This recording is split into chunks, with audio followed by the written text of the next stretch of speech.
Good evening, good afternoon, good morning, wherever you are in the world. We are back with Social Confoes, episode 12. And apologies for the delay, because, as always, technical issues, but we are combating it as we go. So, Shanluk, with all It things sounds fixed now. clean. Yeah, and it's funny that you did good morning, or good afternoon, good evening, because I did a hive chat today and I did the same thing, because you were also having people from all parts of the world joining in. So yeah, that's pretty cool. And we have a guest today who actually told us that we can do different kind of beverages at this show. So I tried doing some apple juice, but yeah, it kind of takes me off my game. What about you? What do you have for us today to drink? Something contained in my traditional, lens bottle, but I think he gave me an idea for a future episode. Though we should do to spice it up, get those beverages in around. To get some apple juice? I'm not Yeah. sure. I took one sip and my eyes turned red, and I was like, I'm not doing apple juice today. So before we introduce our guest for today, we have already some people joining in. So Seth, thanks for joining in from the start. And Ruan, we were actually talking about you because we are sure that you're gonna love tonight's episode. So tonight's episode, we have a special guest, and I met this guy in Tilburg. We were both studying at the Tilburg University. And funny thing is, when we were both studying in Tilburg, I didn't know a lot of Surinamese people in Tilburg. There were some. My first year, I had a friend who was also a school friend or a youth friend of mine who also was studying in Tilburg. We usually hung around with the international students on Tuesdays and with the local students on Thursdays. And then one of my closest friends came to study in Tilburg for a year as well. And she was like, "Don't you know Gyanno?" And there was this guy who I vaguely knew, looked familiar. I mean, I saw his face before, but we weren't friends, so we didn't know each other. We passed along each other a couple of times, and I know he has a better version of this story than I do. But thanks to Agina, which is a mutual friend of ours, she actually was like, "Hey, you know he's from Suriname, right?" And we ended up chatting, connecting, and yeah, I think we're talking over 12 years ago, and now I can officially say he's also one of my close friends and one of the people that I like to hang out with whenever he's in Suriname. I've yet to visit him in Curacao, but I feel like I should get that opportunity as soon as COVID passes along. So without further ado, the one and only Gyanno van Kanten. Welcome, Gyanno. Hi guys, thank you guys for having me. I'm Hey, excited. Giano. It's a Yeah. great introduction. A long introduction, but I like it. I like it. Yeah, Shanduk always has, a way with when he does the introductions that kind of builds that suspense, that how did they meet factor. And Yeah. uh, it's no different with you. And I guess to dive straight into it, you guys both were in Tilburg, and I know Tilburg as that little town or city in the Hey, hey, Netherlands hey, that hey, that calm down, man. that's the impression I got, and most people talk about it that way. But th- tell us more about, I guess, your experience in Tilburg. What got you there, and I guess how your interaction or meeting Shanluk was. um. Okay, so when I actually the plan, my mom's plan, for me to go study abroad was there from the beginning. So it was basically a given that once you finish VWO, then that I would go study in the Netherlands. And you back in the day, you had this site where you could enter your school, your curriculum basically, or your courses, and they would tell you the options you have to pick. Something you want to study. So I liked um, Eco-Aim, which is basically the finance version of the economy course, and I like psychology. So I wanted to combine economy, like something economics with psychology. So I entered that, and I had, I think, 4 or 5 options. One was in Groningen, Rotterdam, Amsterdam, and Utrecht, and one random one was in Tilburg. So this is 2006 or something. So I downloaded a map, which I don't know if Google Maps existed, but I downloaded a map of Holland or the Netherlands back in the day, and I got this picture. And in this picture, Groningen wasn't even on it. I mean, you had to scroll up and load something else to see Groningen because it was focused in the middle. So right there and then, Groningen fell off. I mean, both my mom and my dad studied in Groningen, but still, I mean, I didn't see the connection like 3 hours to Amsterdam. So Rotterdam was an option, Amsterdam was an option, and it was actually my mom who kind of told me that she nudged me towards Tilburg because she later told me she was afraid that I would end up in a bad crowd or not focused on my studies because those big cities have a lot of Surinamese people and you kind of hang out and you chill. So Tilburg, she nudged me towards Tilburg, and on the other side of it, I like the fact that it was you have to find your own way, right? So if I would have gone to Rotterdam or Amsterdam, I could hang out with my friends who went abroad. Also, yeah, you don't have to make any new friends. So Tilburg forced me to be social or to get outside of my comfort zone and to just find my own way, be independent, pay my own bills, and all that stuff. So that's how I ended up in Tilburg. The actual side of it though, when you actually get to Tilburg, you're like, okay, I have no friends here, so you do feel a disconnect in certain times. So you do see other people hanging out with each other in Amsterdam and Rotterdam, like Surinamese people having a barbecue, and you're in Tilburg, like, okay, fine, I can do this. So there was a downside to it, but you were very happy when you saw other Surinamese people. So Agina, um, I knew her, but we didn't talk that much. She had volleyball practice right after my basketball practice, and I think that's how we kind of met and passed each other a couple of times. So that's how I met her. And Luc, it's the same, like you said. You knew this guy was here to me, so I knew this guy was here to me, and we passed each other a couple of times. And I don't know if it's like a, I don't know, social awkwardness or a slight macho pride. Like, I'm not gonna talk to him. He knows I'm Vietnamese. You know I'm Vietnamese. So I'm not gonna make the So I actually had a sale day jersey on, so there was no doubt I was Vietnamese. He has a he played volleyball in the court next to my basketball court, my practice court. And he had a straight up Surinamese shirt, like Suriname with the star. So there was no doubt he was Vietnamese. So it was a combination between, like, I don't think, macho pride and slight awkwardness or something. But in the end, yeah, I'm glad we connected. Yeah. This it's so funny to hear those sides of the story, because basically you are on your own. I think that, and weird as I am, people know by now I'm a little bit weird. I actually made that decision myself. Same decision. I don't want to be in Rotterdam where I know everybody and I walk around on the street and it's like, hey, yeah, how are you doing? Yeah, we met last week. Yeah, Let's do a barbecue. I didn't want that, so I decided to go to Tilburg as well.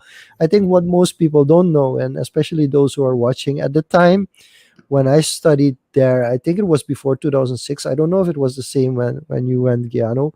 But Tilburg, the economic faculty of the Tilburg University was in the top three of the Benelux, which yeah, is like high level. It was a high level economic faculty. And it was even the top eight, no, top three of Europe, best in the Benelux, top three of Europe, top eight in the world. So it was very high level. I think both economics and law. I think we had a couple of friends, Surinamese friends, who studied law, and they were like, "We're not staying here for this law course because it's killing us right now." yeah, But I do want to ask Giano, because also a lot of people don't know. I studied social science. You're actually the person who actually studied business and economics.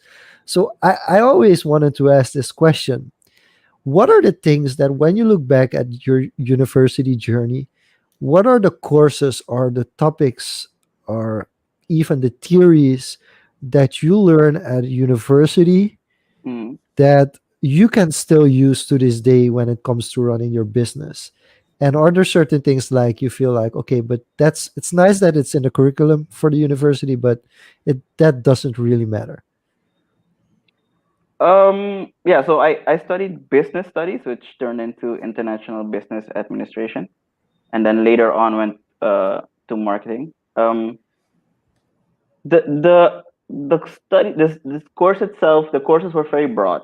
So I'm gonna say finance. If I look back at it, I mean, you need to have some basic knowledge about finance, um, at least, how to balance your your gains and your losses, stuff like that. You need to know.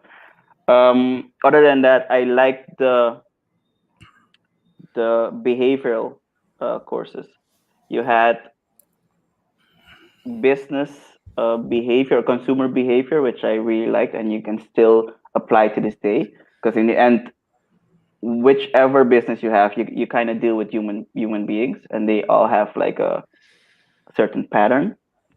And other than that, I think ethics, and it's a weird one because you had a course called business ethics, and it kind of adds to the other point of dealing with people. But if your business ethics are off, um, it's gonna bite you in the long run. So those three come to mind right now. Okay. Can you elaborate a bit more on the ethics part? Because as you said, it's kind of like the one out there. So can you think of an example or a situation where you kind of face that, thinking of when you got back here or in Curacao and thought back to the courses in university? This makes sense now. Um, with marketing, you kind of have the. It's not a bad name, but I call it you're manipulating the people. Basically, you use psychology to have them buy stuff or want to buy stuff, and I've always seen the power of it, in the sense that you could use it for good or you could literally use it for bad stuff.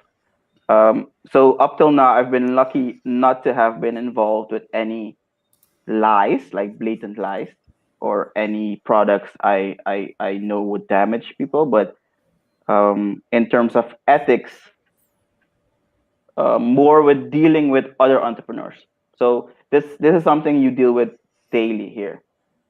Curacao, for example, has a wide network of young entrepreneurs, and you want to work together. And the same way, you want to build these relationships and make sure that you keep them for years to come. But the pie is smaller than in other countries, so you're gonna compete in certain situations. And I've always felt that the competition um, is great, but I could let you know beforehand. We can talk as human beings, like, hey, I'm also going for that.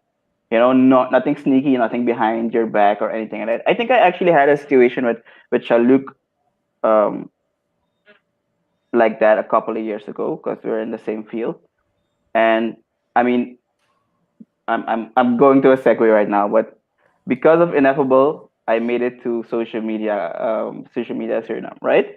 So the conference, and in the conference, you meet clients.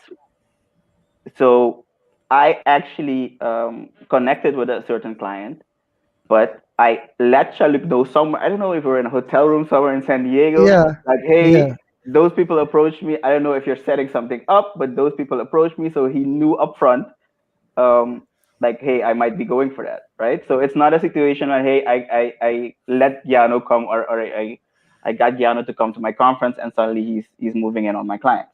So that's a great example, I think, of like business ethics you can still apply. Wow, that's very theoretical to practical. It's a very, very simple example. We Yeah. we had that a lot. It's true, and I think I think it might be even harder in Curacao because the market or the pie is even smaller. It Yeah, could be the case. We've had that here as well. I think I have about two or three competitors, which are really big companies as well, that get some similar or even bigger projects that I get yeah, when it comes to marketing.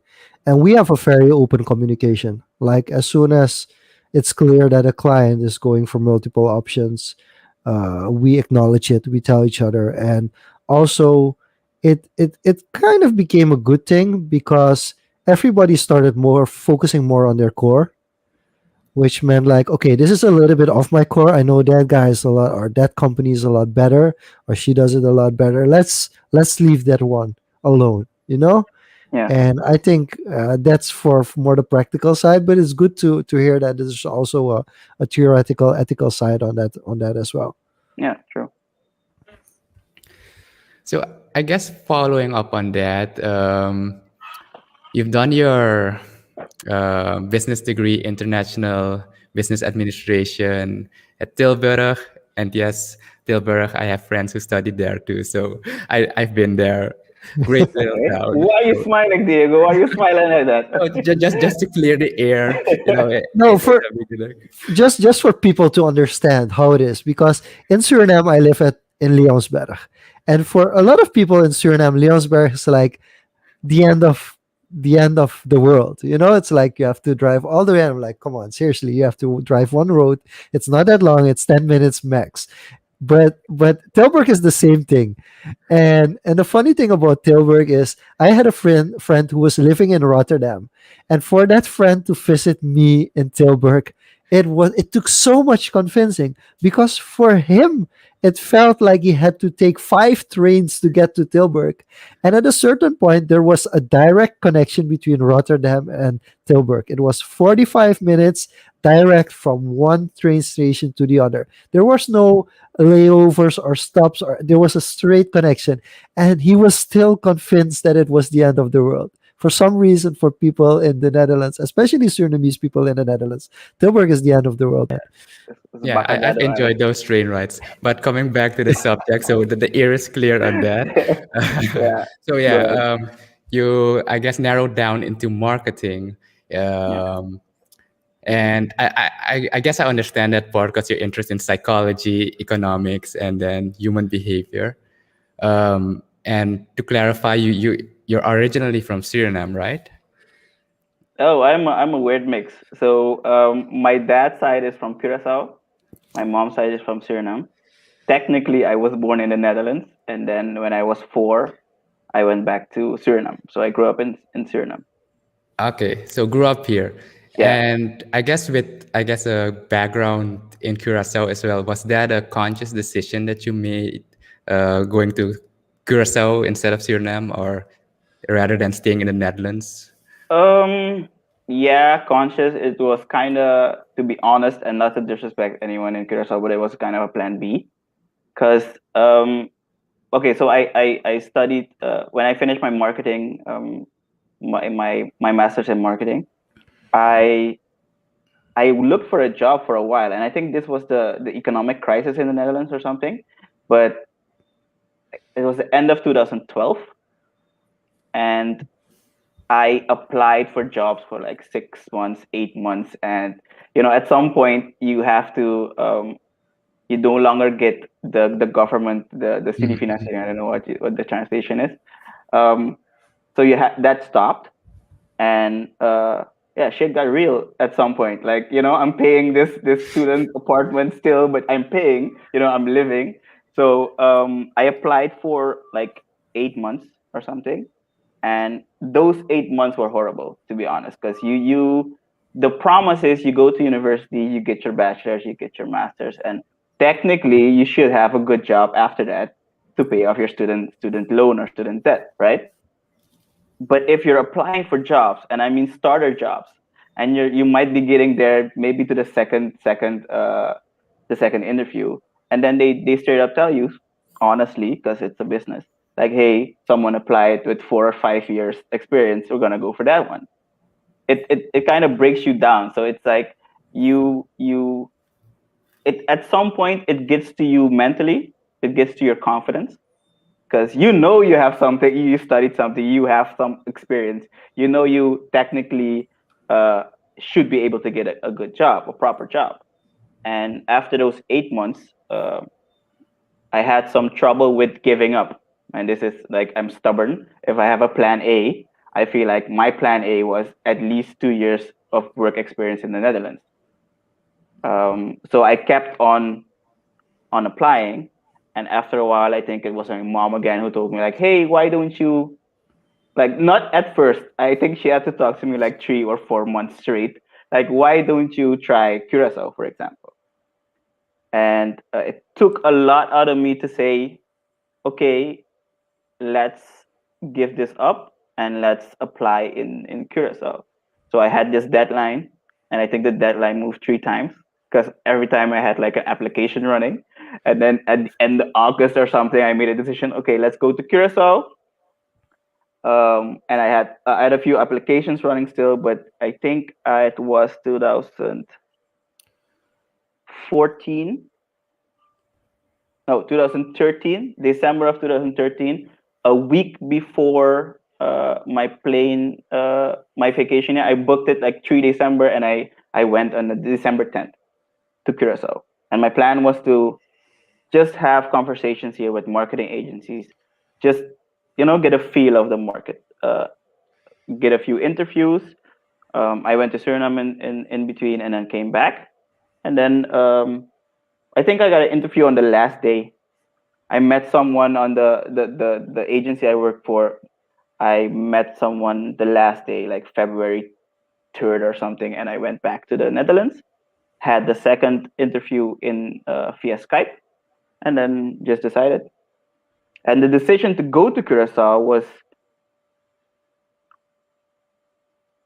is is still, it's a plan B. It's something that I know, but I don't know it as well as Suriname.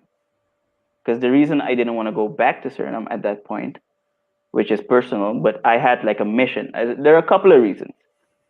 One, I had a mission. Like, if you come back, you should be there. And in my head, I was here. Like, I just graduated.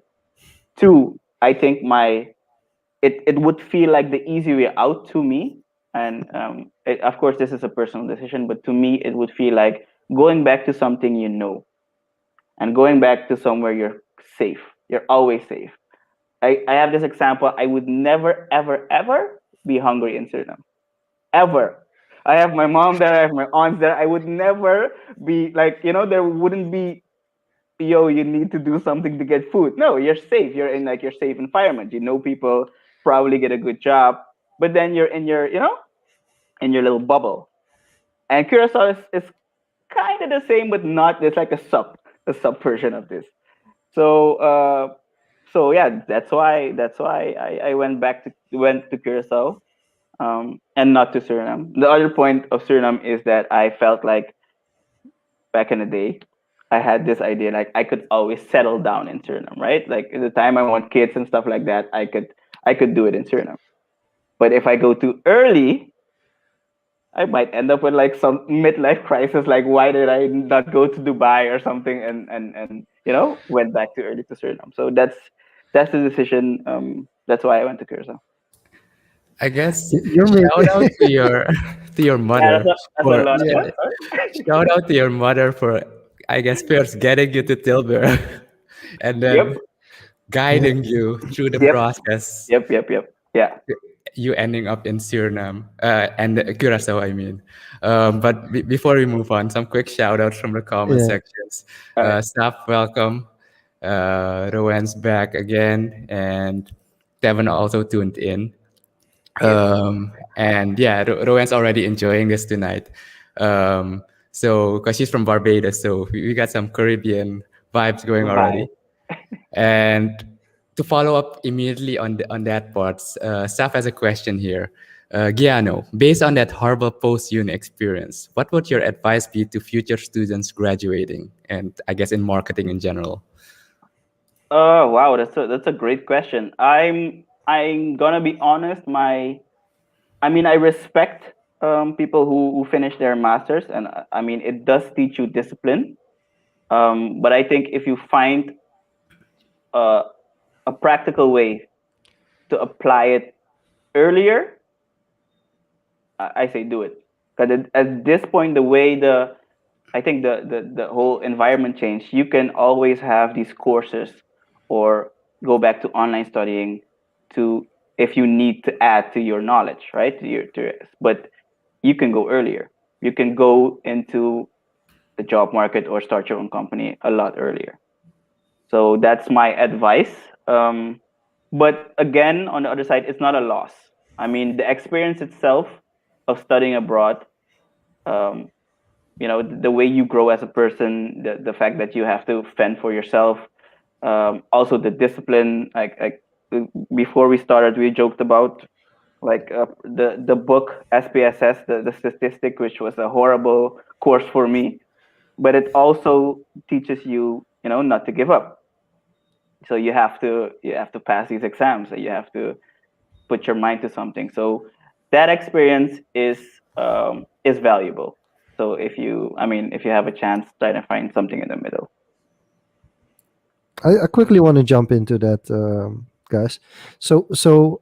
There was a post today on Facebook. There was a post by a Surinamese person who is actually doing his master's now, and he was trying to get funding for that master's. And when you extrapolate it to the local currency in Suriname, uh, after he finished his master's, he would have to pay three times the amount in considering how high the additional costs are right now when you loan from the bank. He would have to pay three times the amount over the next 20 years.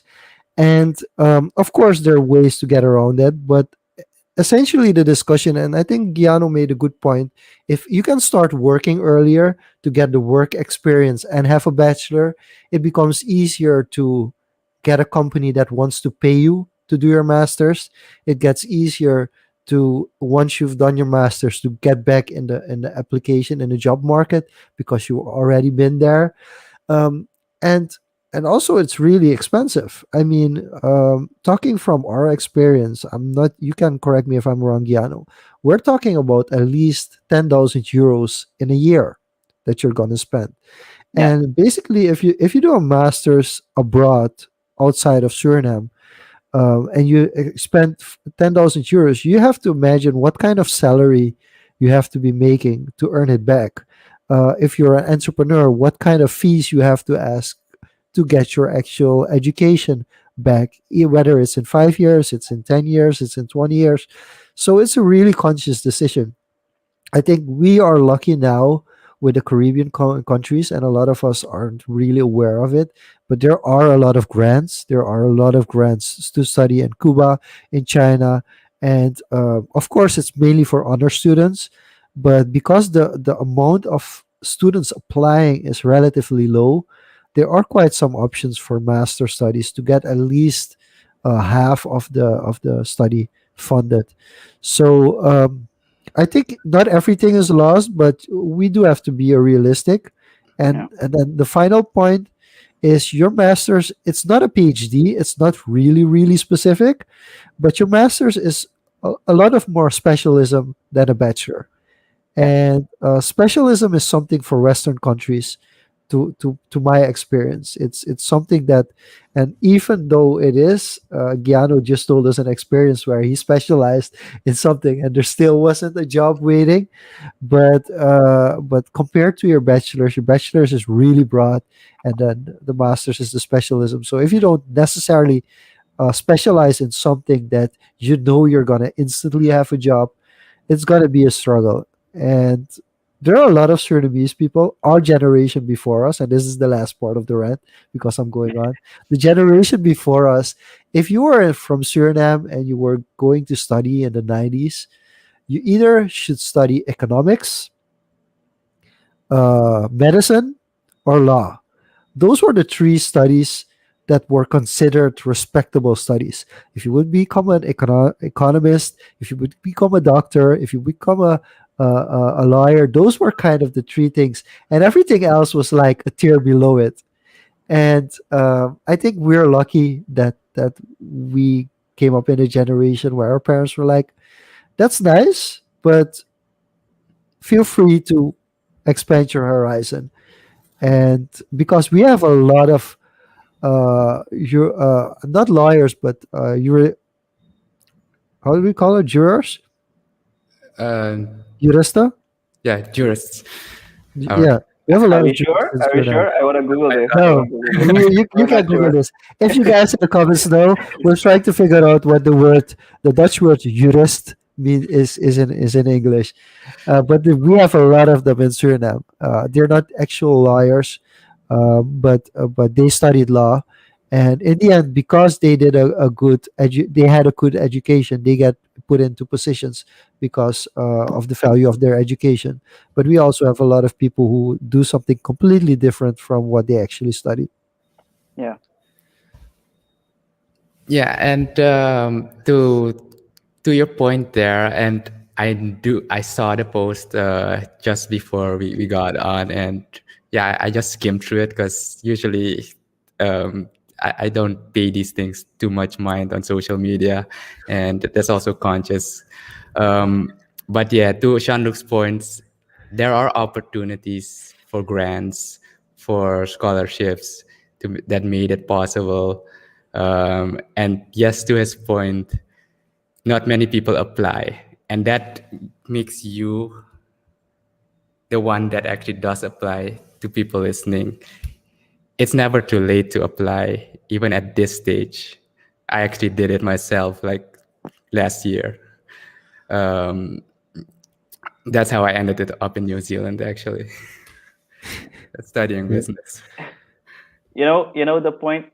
Like, I think at this point, if I would go back, I my advice would be, if you're gonna study this, make sure you really love it, or that you see a future in it. Like, you're gonna apply it after it. Then, only then, I think it's worth it at this point. Um, But I, Basically, if you're gonna, yeah.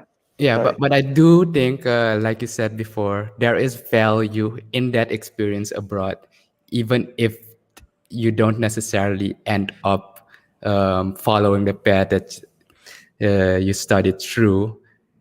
I don't think that value is lost. You've grown tremendously in that sense, getting out of your comfort zone instead of playing it safe, coming back here in Suriname. So I think regardless of what you end up doing, having that abroad experience, for me personally, uh, it's experiencing a new culture, experiencing international, I guess, exchanges, making friends, that expanding that network. That's where the true value lies for me, and not necessarily the study I've done. While I have learned, uh, business basics, I weigh more value on the other aspects of it. Yeah, but this is true. But my comment was more towards, like, I realize this, that that you gotta be in the position, or you gotta be lucky, whatever you want to call it, to be able to go and study abroad. So either you get a grant, either your parents have money, or in my case, you still have the Dutch passport, where it's the government thing, right? But not everyone is in that position. So if you're in a position where you have to pay for it yourself, then I would say, you have different means You have to to pay. enjoy it.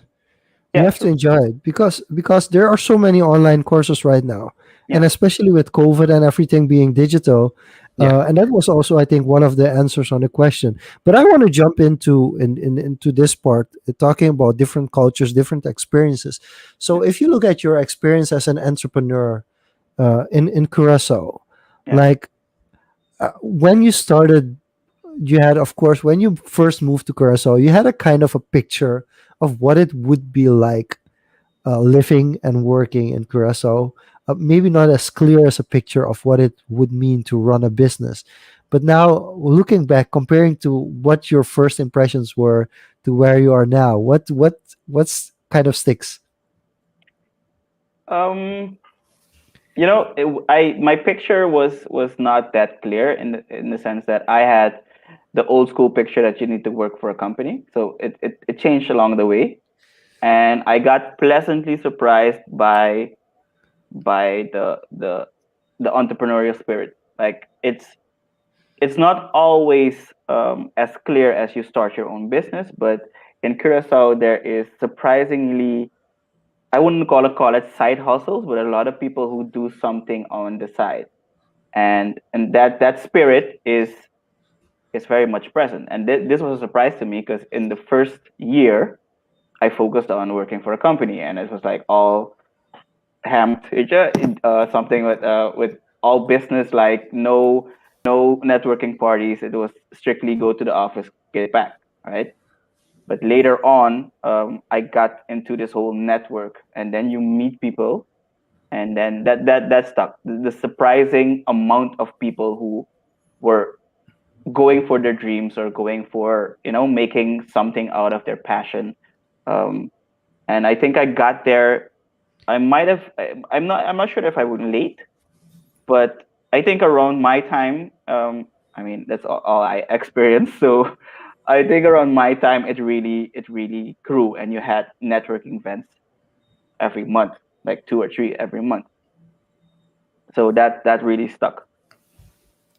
So I guess it's usually it's the other way around. People want to start their own thing, but you kind of ended up in a place that cultivated that feeling and a drive in you. And for me, at least, that's kind of not so common to see. So yeah, thanks for It's sharing usually the that. other way around. Yeah, It's Yeah. usually the other way around. Yeah. So in my case, I always knew. I mean, if you know me, I'd rather be my own boss and make the decisions and stuff. But to be honest, I wasn't planning on doing it yet. So if you go back to my plan was to work in the Netherlands for 2 years, get that experience. Then I came to Curacao. My plan was actually to stay here for a year and then move on to the States. I've been here now for 6 years or 7 years, so that didn't go according to plan. But my plan was to get the experience first and then start my company. But when I got here, like, after a year, I kind of, not the word pushed, but I flowed into just starting my own company. cool. I quickly want to jump in, Diego, because Melissa, Yeah. Melissa found the answer for us. The difference that we were trying to distinguish is the advocate is an attorney and a jurist is a lawyer. So we have a lot of lawyers in Suriname. It doesn't necessarily mean that they're attorneys, but do have a lot of lawyers, people who studied law, and that's what we were going for Great, thank actually. you. So thanks Melissa for clearing that up for us. Yeah. Okay. So did you want to go in on that what Gyanno said last first, or can Yeah, I? go ahead. So yeah, no, that this is getting quite interesting. So going back to plan A, plan B, um, and okay, let me reframe it. You had a drive, but kind of Curacao accelerated it for you, right? Yeah. The situation kind of accelerated it for me. So what I'm curious about, and I usually see this, people want that experience first and then start their own thing. Why is that exactly? Well, what's the gap there that people, I guess, from your experience and uh, the thought process that you had, that you don't wanted to go straight into the entrepreneurial dive? Where's that need come from that you had to had a quote unquote working for an employer first? Okay, so there's two things, right? First of all, I realized that my study at the university, even though we had some practice cases and some courses that were very practical, you didn't have any experience in the field. That's one.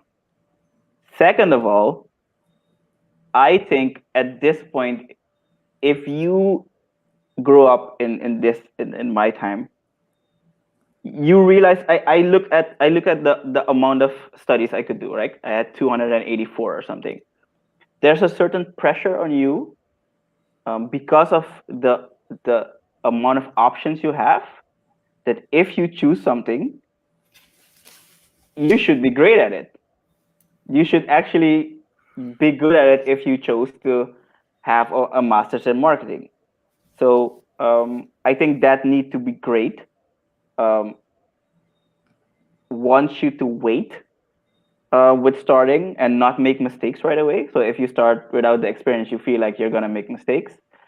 So you want the experience to make sure you're ready, and you have everything perfect, and there's slight perfectionism in there, and have everything ready before you jump.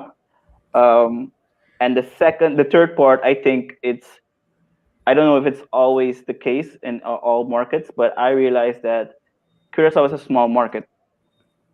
Um, there's two things to that. There's an A and a B. A is it's a small market, so you need to network, and people know you. When people get familiar with you, you have a better chance to launch your business and actually get clients.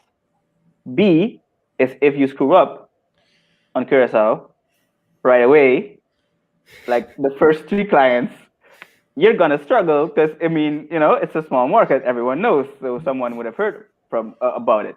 So I think that the three A and B is also part of it. So those are the 3 points I got. Diego, do you think it has to do a little bit with personality? I think 2 or 3 weeks ago we talked about Yeah, this I'm thinking personality back type. as Yeah, you. yeah. Yeah, my personality type looks at it completely different. I think my biggest struggle because I started off as an entrepreneur, founded two or three companies by the age of 25, then went to work for a company because I enjoyed it that much for 5 years. And Mhm. then after that journey, I finally launched my first company that I could consider myself a full-time CEO of that company.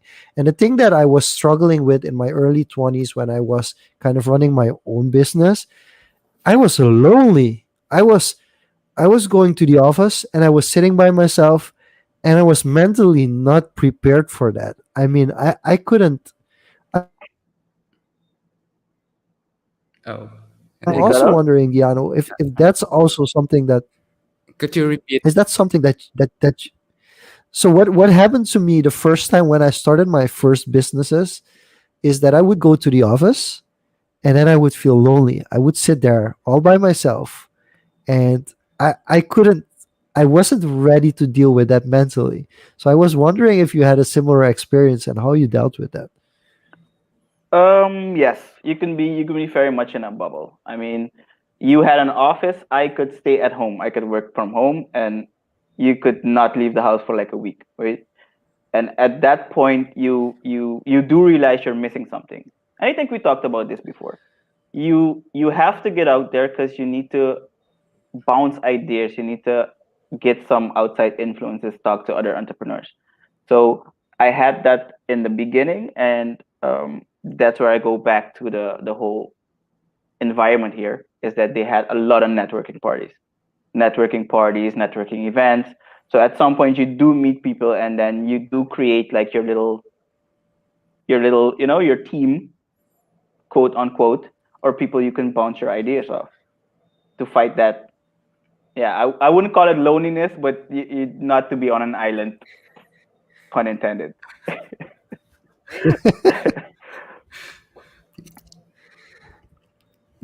Yeah, just to quickly comment, go to the comments. Rowan completely agrees with you, like that perfectionism becomes a real problem.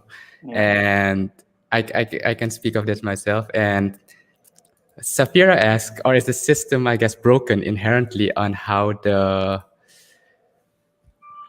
system or the expectations are set up from a young age, and going through this trend of educational institutions that you have to go through this, and I see where Saf is coming from. You have to go through this trajectory, Mhm. get your education, and then get a job. And just to give you some context, my different view on this in particular, you guys both studied abroad after high school. Netherlands. I was still here in Suriname, local university, and no prior job experiences. I did my in.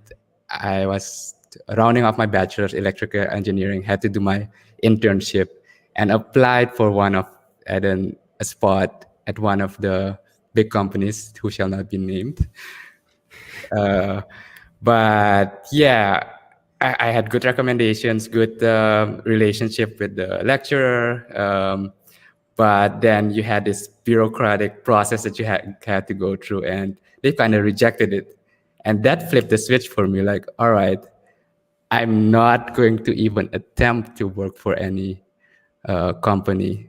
And I've been kind of on and off independent ever since. So I do not have that like experience in knowing what it's like to be in a formalized corporate setting in that sense.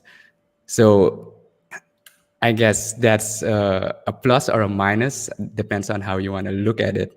So when I approach new opportunities, I don't even think in that sense of how those companies think, because I don't know how it is. It's hard.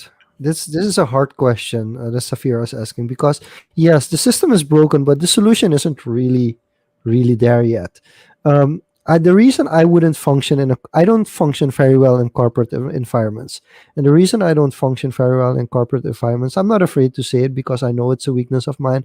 I don't like politics, and I don't like office politics. So I want to get the job done. I want to have the best person working on the job who is the best at doing the tests that need to be done to get the highest possible result. And if that means that somebody else has to do it, I don't mind that. The problem with the corporate structure is that there is kind of a hierarchical system, whereas certain people have certain positions have certain job descriptions, and the people in those job descriptions have to do those jobs, which is a very traditional way of thinking. Unfortunately, what we have now is that jobs are getting so complex that sometimes you have something in your job description which you are really not that good at. Now, several companies have made a switch in saying, like, okay, do the things that you're good at, find somebody else that does the things that you're not good at, and kind of alternate, discuss with one each other. I help you out with this, you help me out with that. But traditionally speaking, it's really hard to do in a company structure which is structured around ancienity, meaning like how long you work, that decides what your pay grade and what your position is. And if you get into companies where it matters who works there longer and they get the more important positions, or you get into company which is a family a family owned business where not every position is based on the skill set and putting the right people in the right place, but the nephew or the niece of the owner has to do that job because they're family. It gets very mingled in. It gets very difficult, and so in that sense, the structure is broken. But from the other side, I'm very positive towards the newer way of working, where you put people in their strengths.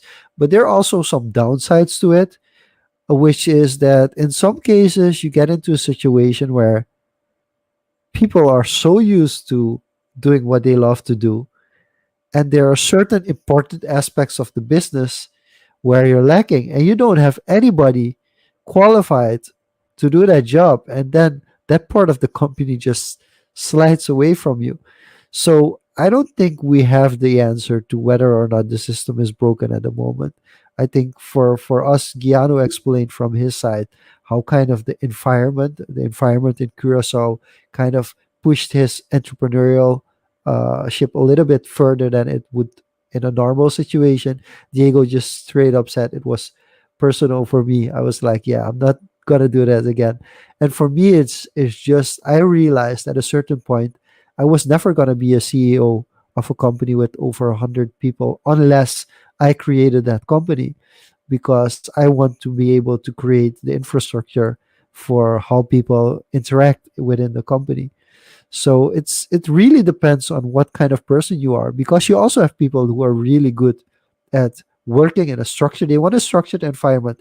They want the job description to do the work that they need to do and they want to focus on that. Yeah. So there's no one size fits all. Yeah, I feel like it's personal. On one hand, you have people who need that safety, that 9 to 5 system. And I agree with you, Shalik. I'm not a person. I can function in a corporate setting probably, but not as strict. I mean, if you put me in a structure where I need to be in the same office every day at a certain hour, and I hear the same song on the radio, drive the same road, I'll probably go crazy. I think it kind of kills the creativity you have. So if you can find a in between, like a hybrid in there, I think that's best.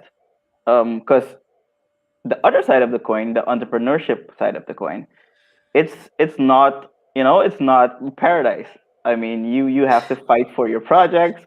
You might not get paid in time. Like one client decides not to pay in time, and you're like, no, still need to pay my rent. All that stuff. It's not always, it's not like, yo, go for your dreams and do what you're passionate about and yada yada yada. No, because reality is it's also a struggle. Yeah, So yeah, can we go ahead. hold on that for a second Hold, and right. give us that reality check and you shifting, doing your own thing, getting pushed to, especially in a marketing space that's usually attached to a bigger company, but you as an independent marketeer offering services to the others. How did you navigate, especially in that small island, to get yourself out there? Give us a reality view on that, on what hit you in How the it was. face. Okay, so I'm going back to networking because human interaction.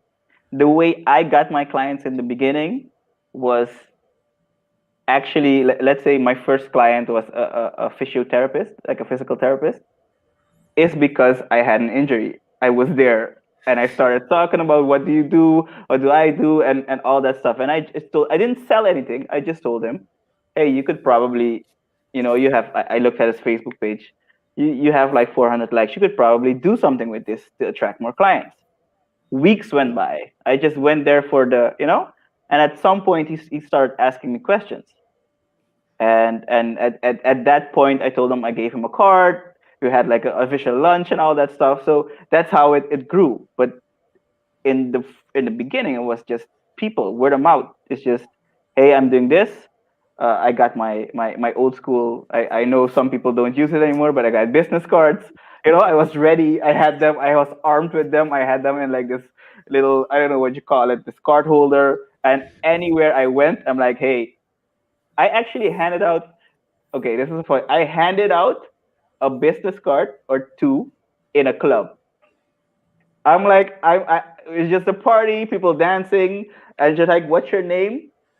What do you do? And you're yelling. I know it's ages ago with this COVID situation, but you're yelling over loud music. I'm like, bam, this is me. This is my name. This is my number. This is what I do. So I was armed with these business cards, and I talked to people. Then and I think that's still the key. That's still the key. And I think that's where most of my clients come from. Not my marketing, because if you look at my pages, some of them have been quiet for a while. Do not shoot Timre me. mo ako sa nabangi. Exactly. But that's still how it works. And especially on a small island, it's the people you know, or someone, I know someone, and you meet that person at whatever party, basketball, a beach, a networking party, whatever. You meet that person, and then you get introduced, and then they have like a safe feeling with you, and they want to give you a try. Your business. Okay, then David, I got a David, that's provocative. that's something. Yeah, before you ask the follow up, that's something that you actually do learn at university. Word of mouth is the most powerful marketing there is. I Yeah. think that is one of the things that in theory you learn. But go Right. ahead, go ahead. Yeah. So I have a provocative thought here for you. So you're doing marketing for others, right? All right. And Chanduk kind of said it, Tim Remang also no, Oh man. that All I'm right. saying. All right. But going, this goes back to last week's episode with Ruben, and he said at the early stages, don't spend on marketing. So I guess for you, how do you deal with this, I guess, disconnect or yeah, between you are offering marketing services, but you yourself are not applying your marketing. You're not investing or spending on marketing at this stage. So, how do you, I guess, communicate that with clients or even new entrepreneurs who get into this drive as well? Um, in the beginning, um, it was there's a combination in my case. In the beginning, it was basically there was no money for it. I mean, you just started. There was no money to do ads or have a photo shoot or anything. You just needed to get money first. Um, Second, I do think you need to realize why, and you need to explain this to clients. But the practical side of it is, if you have 5 clients, for example, it's sad to say, but you're sixth on the list. And especially in the beginning, if you're doing all this yourself, I mean, small company marketing is, they don't have the money to pay for a photographer, a videographer. You have to have a package where you do everything yourself, right? And you don't have the budget to right away hire someone else. So you do all of it if you can. I mean, if you can't take photos, then do not do it. Um, so you're working these clients, and they have the priority, and that's a sad but still understandable part of it, that you become the sixth on the list. And then when you're tired and you're like, oh, I didn't post for edge up, you're like, you need to sleep, for example. On the other hand, and this is where I look into the mirror and I'm very honest with myself, it's a damn shame. I mean, it's something I can explain, but still, it's a damn shame, in the sense that, and I do think I need to analyze myself, and I have analyzed myself, and I think it's something to do with perfectionism, because I have this thing that, if you tell me about your business and I look at your business and you can ask me, what do you want to do? I'm like, yo, do this. I have a list. If you ask me to look at myself, like try to zoom out of the bubble and look at myself, I go into 5 options, 5 valuable, like real options, and you're like overthinking, and you're like, okay, I need to do this, and this is the part where being alone hurts, in the sense that hurts your business, because you have no one to bounce it off. And even if you bounce it off, you still have to do it, and that's where you come back to the 5 clients and the 6. So it's a trap, and I do realize why it is. I do realize it's difficult, but I'm also I realize I can't. You can't just keep going on like this. So you need to fix it. But in your defense, though, I mean, the fact that you're not doing it is also partly because you don't have the resources. Mainly, you don't have the time because you're working on your actual clients. So, in Yeah. that regard, if you're not working on it, it's because you're actually making enough money from what you're doing. So to give people a little bit who are watching, like, oh my God, what is going to happen to me if I get into a situation like that? I think if I'm talking about the clients that Ineffable has, these are often actually companies that are kind of renowned, but their current way of communicating isn't working the way it used to. So they Yeah. need to switch it up.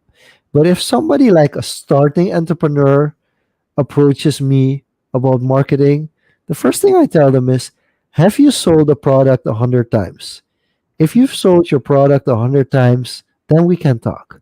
If you're still in the process of selling a product or a service for your first 10 times or first 20 times, let's get back when you sold it 100 times. Because then you'll figure out and you know whether you need it. And if you're selling a product 1,000 times a month, then like Ruben said, you're in a totally different situation. You actually don't need to spend on it because you're already getting more than you can handle on clients. So it's kind of a double-edged sword, Diego.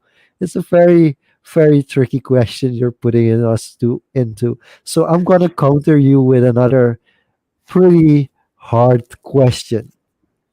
Both of you own or have owned drones. Both of you have taken your fair share of aerial photography and video. As a marketeer, what I want to know is buying, owning, and using a drone an investment that you have to make, you could make, or you shouldn't make? You gonna go first, Gyanno? Oh, I'll go first. All right. No, I think if you're a marketeer, what do you mean? In your company, you're a marketing in your own company, or you give the You service, you provide a you want service. to do you want to go into video marketing? For me, for instance, I'm blown away by Casey Neistat, one of my Oh yeah, then biggest then yes. people that I look up to, and the If fact that he can fly a drone, film it while on an electric skateboard. It blows my mind. But I've come to the understanding for myself that I don't have to do that. But I do want to know whether or not I should buy a proper drone. Yes or no? I say yes, I mean at this point, it's going to become the standard. You're gonna look at if you look at commercials right now, um, any commercials on Facebook, for example, they have two or three drone shots in there. Even if there doesn't need to be a drone shot, these people have a drone shot in there. So it does open up a new world and capabilities. And at some point, I think the other type of commercials and the other videos kind of got stale in the sense that everyone you know has the same thing, and that drone videos give you like a whole other options. But but I do say this: it kind of depends on the clients you wanna get. It depends on the environment you're in, because I mean I'm lucky, and I don't want to wake up anyone from the government, but I'm lucky that the regulations aren't that strict yet. So I'm allowed to fly, not close to the airport, of course, and there's a lot of nature parks and stuff, but I'm allowed to fly. But if you're in a city and this is where your company is based, Rotterdam, for example, I went there and visited. You can't fly anywhere but outside of the city. So then no, then it's not worth it. So that practicals, can you use it? Is it practical? That's basically the key. Okay, so Okay. here's my take on that. Have, got, need. I say no. I have had a drone, and this is partially from, okay, not a marketing perspective, but this is kind of more personal. But even then, I would say no, unless, as to emphasize on what Gyanno said, unless you get recurring requests for that type of content or that kind of marketing, or you see that potential for those clients. But the reason why I say no is I've owned a drone. I think 2017, I've been to Curacao with a drone. I had to register it at the air something to fly my drone there. Almost lost it over a cruise ship, but that's This a just different shows story. you shouldn't fly. You're one of those people. You shouldn't fly over the cruise ship. But yeah, These people panic. I'm telling you, these people panic. They talk about bombs and grenades. And you shouldn't fly over a cruise ship. so coming back to that, the reason why I bought a drone in 2016, 17 was it started to get affordable from a consumer perspective. I made the weighted it like quality to price ratio. It was just right back then, bang for buck. And it was the first drone I owned was the DJI Mavic Pro, Yes. probably the one that Gyanno has in his hands there. Yes. My friend. Um, but what got me to buy it was actually because I won the Savannah Rally in 2016. Was it? Was it 2016? Yeah. We Mm. didn't have someone with a drone in our team, and we were like hitting a deadline, and we needed those photos from air. And I was talking to my partner back then. We were just driving back from the Savannah, and we needed to take pictures. I told him I'm gonna buy a drone just to get this done. I had some money saved up, and tech stuff. I enjoy these kinds of things. So I bought it. But strategically, I knew if people saw that, I knew that there was going to be a short turnaround. I knew that there was going to be a follow-up project to get the funding back, because I put it on the budget for the rally partially. And after that project completed, I actually got a job offer to suit some buildings and some locations. And I just put in an offer that covered 1.5 times the price of the drone, and they accepted. So my costs were covered in that sense. I later realized that I didn't fly my drone that often anymore because there wasn't really a need. I wasn't that active in the space, and that's with any type of gear generally. I've noticed. That's why I've minimized. I had whole Nikon camera kit with 5 lenses.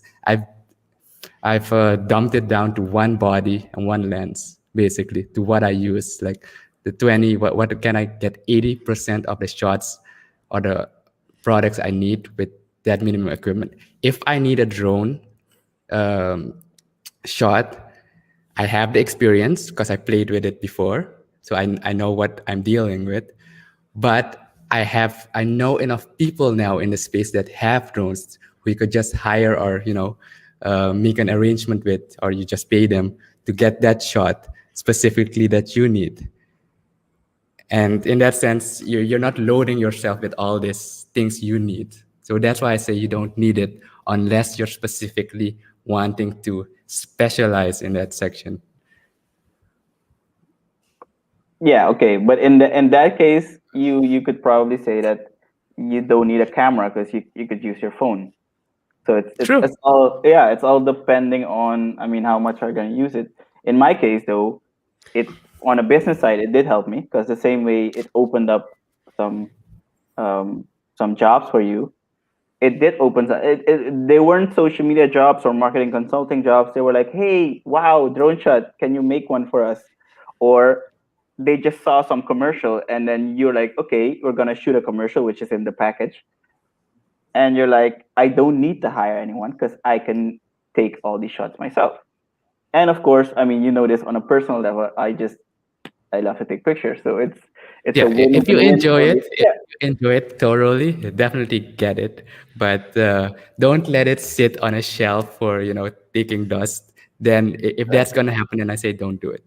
Yeah, true, true. Okay, I think both cases were. You made a great case for both side of the stories. Um, Gyanno, I think you also had a drone picture of yours on a billboard in Curacao. Is that correct? Ah, yes. Oh, you give me like a segue to my shameless plug. Yes, yes. I'll take Yeah, it. I'll sure. take it. I'll yeah, so if you go to my Instagram, you'll see I love to take aerial pictures. My Instagram is the same as Kfe Kanten of Gfe Kanten. Um, so there was a contest done by the distributor of um, Black Label, Johnny Walker, and they have the same. I saw one in Suriname too. They have the same localized marketing campaign where they have the keep walking, but they have something of that country behind it. So there was a contest of giving of applying and getting your shot in there, and they would put it on special bottles. So I won that, and they used it first for a special bottle of Black Label, which I still have, and billboards all over Curacao for a while, a couple of years. I'm curious though, if you can disclose, of course. Yes. Did they license the photo from you, or was it that you won the Oh, competition and then they just use it because you no, entered? no, no, no. This is where I'm a little picky. So they gave me a contract to sign, and the contract actually said ownership. So I'm like, nah, son, this is not happening. Ownership means I can post it. So you can license it. They license it for use or fair use or whatever. So they could use it whatever they wanted it, but they didn't have the ownership because I can still use it. I can still post it. That's a great tip for starting photographers as well. And it Yeah, might be hard because you get put into a situation where you win a competition and you're like, wow, I won a competition, and you just sign off and you just sign yeah. away your photo. Okay. Diego, I think we should go to the last question because we're already over the hour mark. Oh, And interesting. yeah. It goes fast, Gyanno. It goes Yeah, I fast. mean, I got it. No, okay. Go ahead. Go ahead. Oh, you're waiting for me. I thought you had the question ready, Shanluk. No, well, okay, Giano, we've Yeah. spoken a little bit about this. We aside from the conference in Suriname, we've spent two conferences together in San Diego, the social Hmm. media marketing world, one of the biggest social media marketing conferences in the world. The first time we were there together as participants. The second time we were there as part of the staff of the organization, and we talked about the concept behind Caribbean community and Yeah. moving towards creating a community for the Caribbean or for the Caribbean countries or the cultures. Um, why do you think it's necessary for us to build such a community? Um.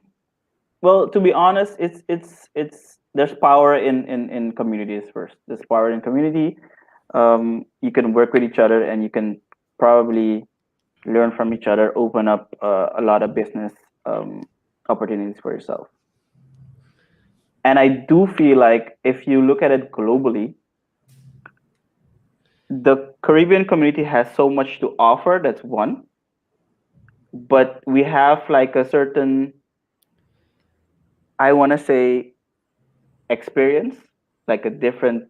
The culture is different. We have a very mixed culture most of the time. We have influences. We have the connections to the Western world, and let's say the US, but also to South America. We have the connections to Europe most of the time. So we have a lot of opportunities to be that link between existing markets. Um, and I feel like it's hard in a sense because all of these communities have their own struggles. I mean, you have to have a certain mindset to get out of the pie is small, which is Curacao, for example, and see that the whole Caribbean is the pie or the whole world is the pie. And that's a mindset switch you need to have. And if you could do that together with other people, then you have more chance of success. Simple as that. And I guess to quickly follow up on that, you mentioned the pie being the Caribbean as a whole, but this pie is very fragmented with all these little toppings, little islands, with similar but yet different cultures. And Yeah. I guess from a marketing perspective, what you've experienced in Curacao at least, what do you see or what should be the approach to start working towards being this link interconnecting the US, Europe, South America? Well, there's I think you shouldn't jump into it. You should probably first there's this saying, I can't really come up with it now, but there's this thing that you should conquer your environment first, like your neighborhood, then your country, then your you just expand. So you should probably start there first. Um, but the key point here is that if you don't do it, you'll always be small. It's you'll never reach a certain height. It's difficult. It's difficult because you're struggling with one being small, first of all, and Yeah. secondly having to share the pie. So it takes, and it goes back to the broader perspective.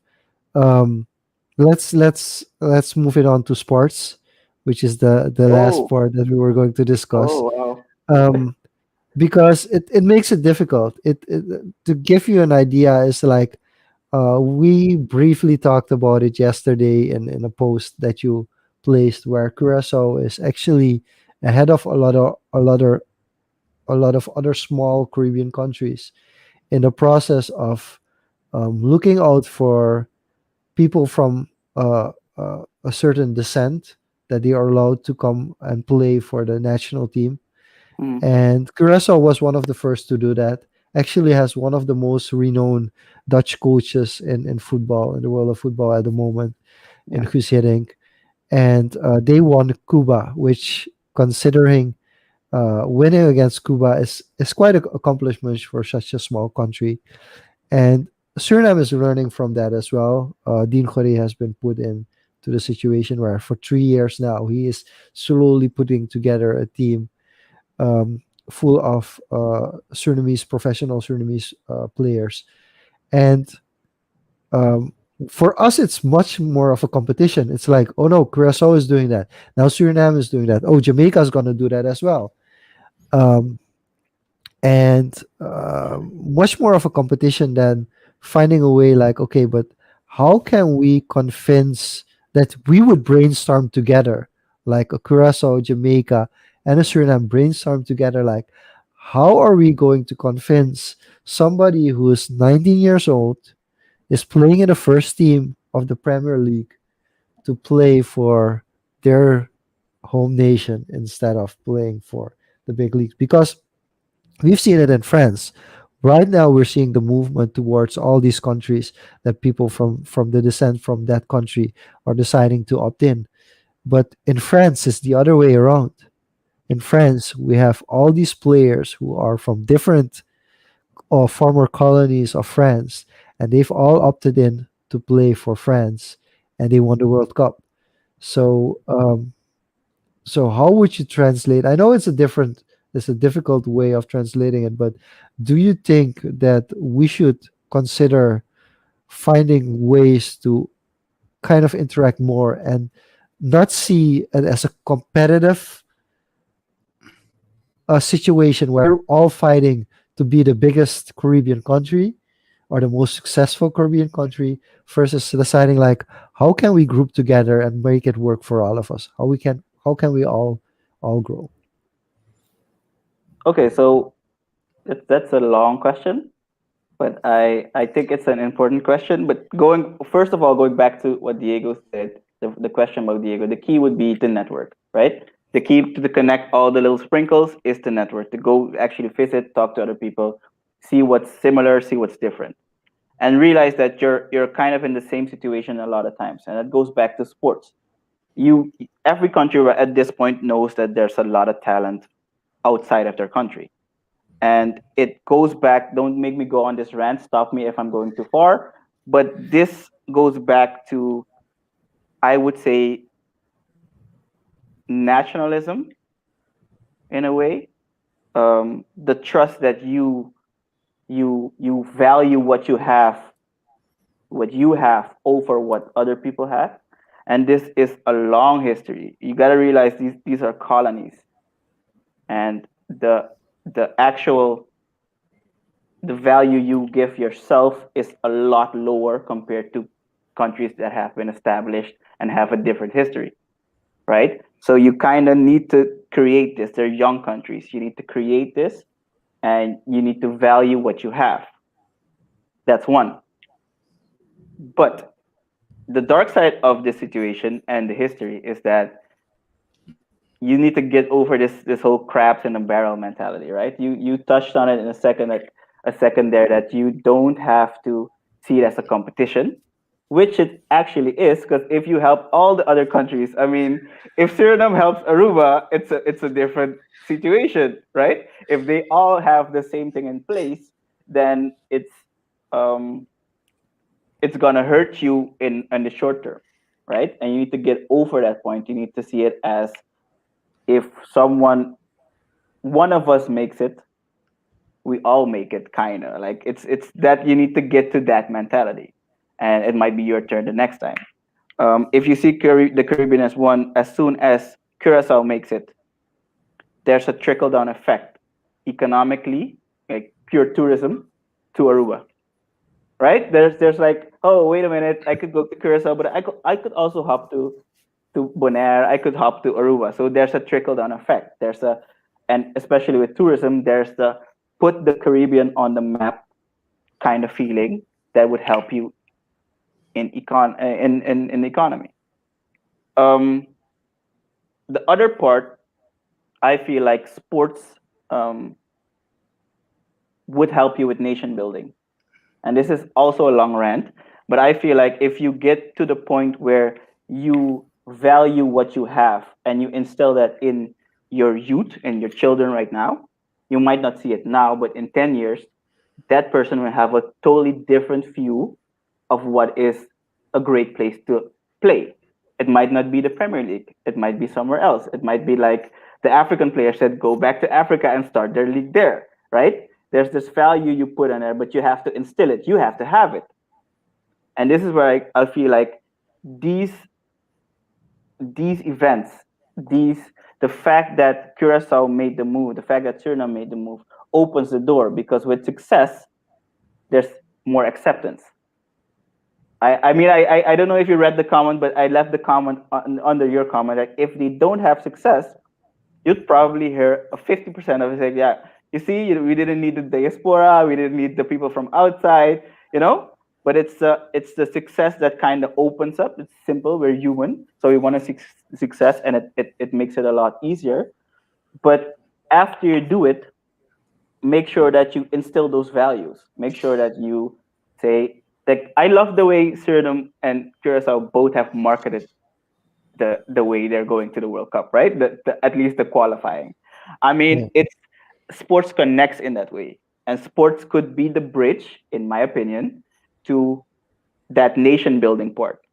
That I want to say zelfvertrouwen in Netherlands, but it's like this trust in yourself, this patriotism that we're missing in the Caribbean as a whole.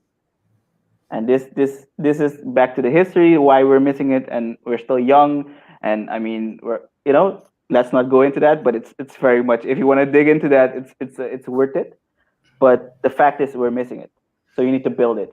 And that 19-year-old, luckily now, has some examples. And in the beginning, there were examples of people playing in another league for another country. Like Suriname has a lot of those. At least you have heroes. That's the first step. At least you have those heroes. And then 10 years later, 20 years later, you have your own team.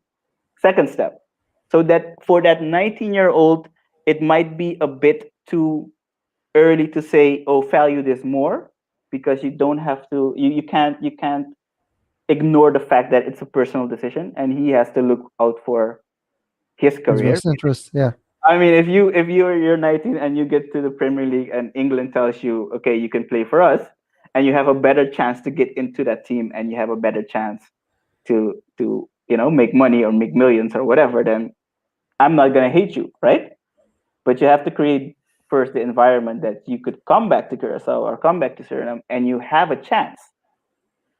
And this is something we can't ignore, that in the end it's a personal decision for the 19-year. If you go back to your example, you can't hate that person if that person decides to play for England or the Netherlands, right? Because it's a personal decision.